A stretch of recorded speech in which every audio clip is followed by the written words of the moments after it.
有这样的传言，在阴间的鬼魂和阳间吃的一模一样。我们民间认为，人死后会变成鬼魂，生活在阴间，等到符合一定条件后，才能再次投胎转世成人。如果死去的人有坟墓，有葬身之地，那么他在阴间就有家，不会成为孤魂野鬼。从以前的很多鬼怪故事来看，我们可以大体窥探下广为流传的一些民间传说。人们将宇宙划分成了几个空间，人生活在地表，属于人间；神仙生活在天上，属于仙界；而死去的人则生活在阴曹地府，属于阴界。但是阴间人也是吃吃喝喝吗？还是说只是完全按照人间的样子想象出来的？那么阴间的生活到底是什么样呢？今天就带大家来了解一下阴间的生活。阴间的人吃喝住行到底和我们是否一样？先给大家讲一个真实发生的故事。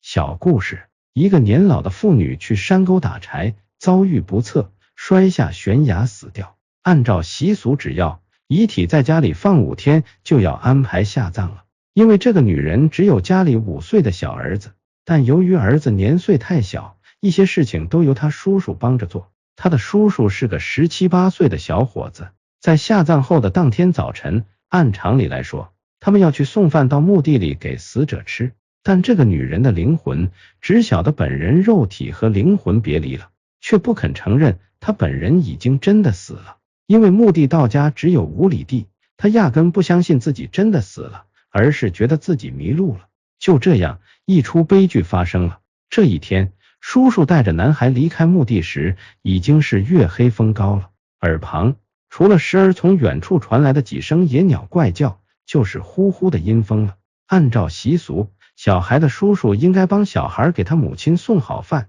烧完纸，这时候就该让小孩磕头，马上就得离开墓地。因为身边阴森森的，他有点害怕，想也没想就把小侄子从地上抱起来，正好小侄子趴在他胸前。就在这时候，小侄子忽然大叫：妈妈，妈妈！叔叔当即被小侄子的叫声吓到半死。小侄子还在不停叫着：叔叔，你看，妈妈正吃我们送的饭呢。这叔叔越听越怕，但意识还算清醒，他把小侄子往胸前一拉，用衣服遮住他的头。他想也不想，猛地往前奔去，就这样跑了10分钟之后就到家里了。他这才想起怀里的小侄子，他把衣服掀开，打算把小侄子放桌子上去，却发现他抱着的竟是方才送饭用的那个破篮子。小侄子不见了，那个破篮子，他记得明明扔在坟头的呀，怎样会这样？他不敢相信这是现实。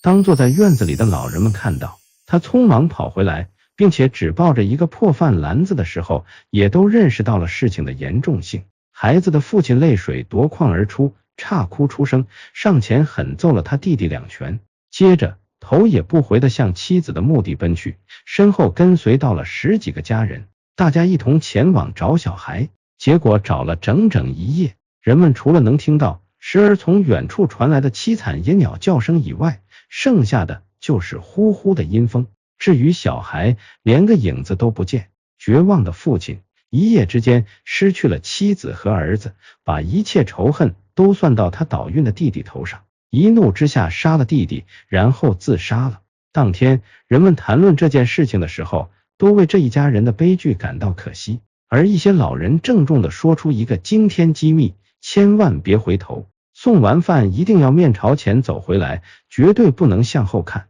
不管听到什么，感觉到什么，因为一旦转过头，肯定会看到死者的灵魂在吃饭，而死者的灵魂看到这饭是本人晚辈送的，就会以为本人还没死，会把晚辈带过来一同吃饭，然后再带走晚辈。这个故事的缘由也就出来了。那女人尚在头七，魂魄不认本人的死亡，又碰巧看到儿子给本人送饭吃，就以为自己还活着，所以就把儿子带走了。至于带到哪里去了，估计只有那女人晓得。而故事中那个破篮子，也就是送饭的工具，本应该扔在坟头的，可是到了叔叔的怀里还带回了家，是因为那个妇女在从叔叔怀抱里接儿子的时候，把篮子塞给了叔叔，只为骗过他阴间的生活。所以阴间和阳间吃喝其实是差不多的。一般在头七，就是人逝世后的第7日，死者魂魄会于头七返家，